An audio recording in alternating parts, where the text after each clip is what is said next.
আমিরে জামাত তিনি ঘোষণা করেছেন বাংলাদেশে 64টি জেলা রয়েছে, আর এই 64টি জেলায় প্রত্যেক জেলায় বিশেষ সাহিত্য হাসপাতাল করা হবে, যাতে করে জেলার মানুষেরা নিজের জেলায় থেকে স্বল্প মূল্যে তিনি স্বাস্থ্য সেবা নিতে পারেন, এই ব্যবস্থা করা হবে।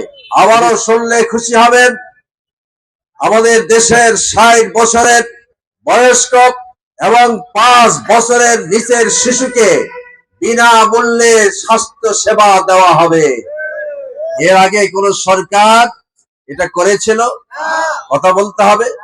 তাহলে 60 বছর যার বয়স এবং আমাদের শিশুদের 5 বছরের নিচে কোন প্রকার টাকা পয়সা লাগবে না, তারা বিনামূল্যে চিকিৎসা সেবা নেবে। ইতিমধ্যেই আমিরে জামাতের পক্ষ থেকে এই ঘোষণা দেওয়া হয়েছে।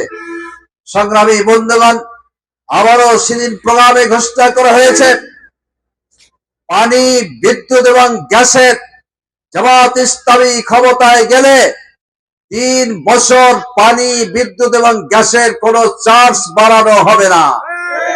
বিগত সময়ে আমরা দেখেছি বছরের মধ্যে 3 বার, 4 বার, 5 বার পর্যন্ত বিদ্যুতের দাম বাড়িয়েছিল, যার কারণে বিদ্যুৎ খাতে চরমভাবে তারা দুর্নীতি করেছে।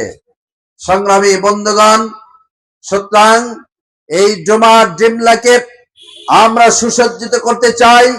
জুমার জিমলার মানুষের অধিকার আদায়ের ক্ষেত্রে আমরা অগ্রগামী ভূমিকা পালন করতে চাই। এখানে একটি ফাজিল মাদ্রাসা রয়েছে, এই ফাজিল মাদ্রাসার শিক্ষাগত গুণগত মানকে ডেভেলপ করা হবে। এখানে কয়েকটি প্রাইমারি স্কুল রয়েছে, এখনো বাউন্ডারি ওয়াল হয় নাই। আমরা শিক্ষা খাতকে সর্বাগ্রে প্রাধান্য দিতে চাই। এখানে 3টি হাই স্কুল রয়েছে, এই হাই স্কুলগুলোর আরো শিক্ষার গুণগত মান বাড়ানো হবে, কেননা nation can not progress without education. একটা জাতিকে আপনি যদি উন্নতির শিখরে আরোহণ করাতে চান, তাহলে শিক্ষার কোনো বিকল্প নেই। শিক্ষিত মেধাবীদেরকে বহির্বিশ্বের ইউনিভার্সিটিতে, নাম করা ইউনিভার্সিটিতে পড়াশোনার ব্যবস্থা করা হবে। আবার সম্ভব না? সম্ভব। কেন? আমরা বাংলাদেশ জামাত ইসলামী যে নেতৃত্ব তৈরি করেছে, সেই নেতৃত্বের আদরে শাহবাজ বাইনগণ যেভাবে করে দেশ শাসন করেছেন, রাষ্ট্র শাসন করেছেন, দুর্নীতি হবে না, চাঁদা চলবে না, সন্ত্রাস চলবে না, ব্যালেন্স অফ স্টেট, একটি ভারসাম্যপূর্ণ রাষ্ট্র ব্যবস্থা কায়েম করা হবে। বরং রাষ্ট্রের কাছে, সরকারের কাছে কে ধনী আর কে গরিব এটা দেখা হবে না। আমরা যেহেতু অঙ্গীকার করেছি সর্বপ্রকার বৈষম্য দূর করা হবে।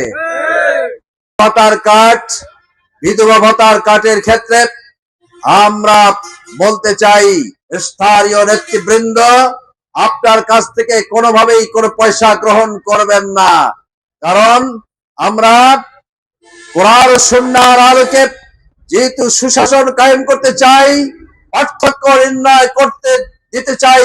জামাত ইসলামী যে সকল নেতৃত্ব তৈরি করেছে, জনগণের পকেট কেটে টাকা গ্রহণ করে না, এরকম একটি শাসন ব্যবস্থা আমরা চাই।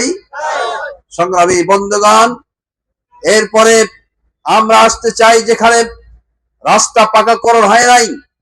এই নীলফামারী জেলায় এখনো পর্যন্ত ৩৫৯২ কিলোমিটার রাস্তা কাঁচা। গোটা জেলায় আপনি যদি গড় হিসাব ধরেন, জুমার উপজেলায় এখনো পর্যন্ত ৬০০ কিলোমিটার রাস্তা কাঁচা রয়েছে।